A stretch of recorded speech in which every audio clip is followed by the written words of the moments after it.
Hi, Soraya. It's your Aunt Em. I'm going to read you another story. This one is called A New Scrooge from Mickey's Christmas Carol. The more you give of yourself, the richer you become.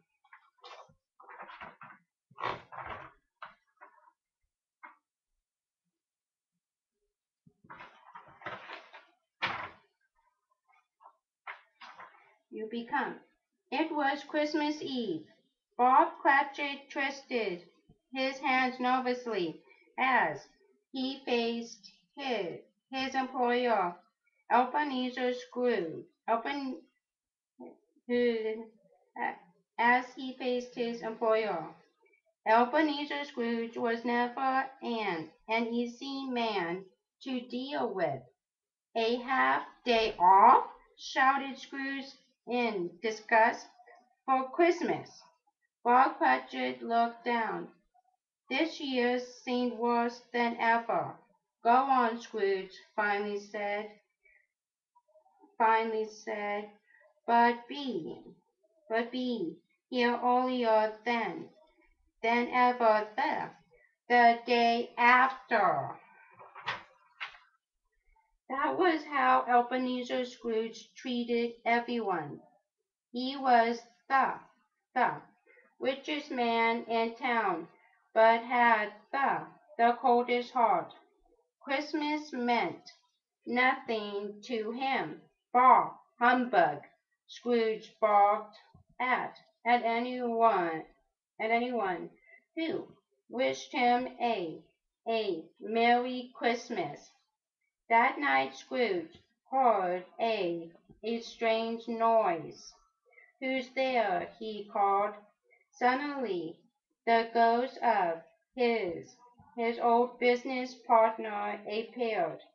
It is I, Jacob Marley, the ghost said. I have come to tell you that tonight you will be visited by three spirits. Scrooge tried to ignore what the ghost had said. Humbug, he said, but as the clock struck midnight, the first spirit appeared. I am the ghost of Christmas past, he told Scrooge. Scrooge had no choice but to go with the spirit to see again how he had spent Christmas many years ago.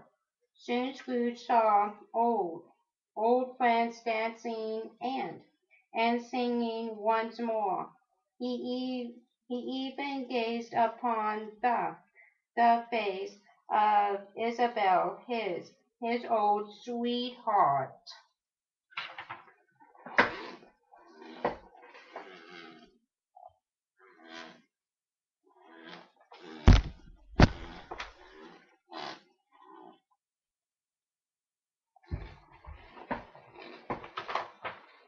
Old sweetheart. Scrooge turned away.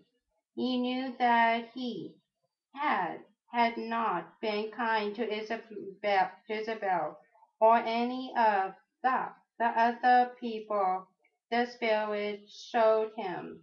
All he cared about was money. Before long, another spirit came. I am the ghost of Christmas present, the ghost told Scrooge. Once more Scrooge was carried out of his bed and into the snowy streets of London. He looked into the window of the teeny poor home of Bob Cratchit. The Cratchit family had little money, but endless amounts of love for each other. Scrooge was ashamed to think of how He had begrudged Bob time off too, to spend with his young son, Tiny Tim. There was little time to think of that of that though, for suddenly the final spirit appeared. I suppose you are the ghost of Christmas yet, too. To come, Scrooge said, in a puff of wind. He found himself in a lonely graveyard. Spirit, why do you bring me here? Scrooge asked in a frightened voice. Then, then he saw a lonely tombstone before him. It was his own.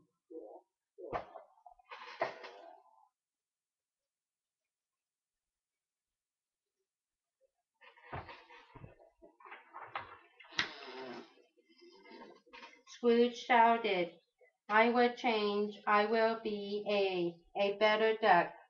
I will keep Christmas in my heart all year long. Then he realized he was awake and safe in his own bed. It's Christmas, he cried, jumping out of bed. He knew what he had to do. He ran over to Bob Cratchit's house. Merry Christmas! Scrooge shouted as he pounded on the door. He had bought a huge bag of toys for the children. God bless us, everyone, Tiny Tim said, and Scrooge couldn't have agreed more.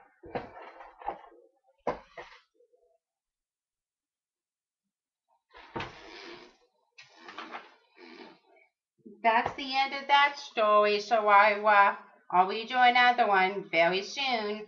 Bye bye for now. Lots of love.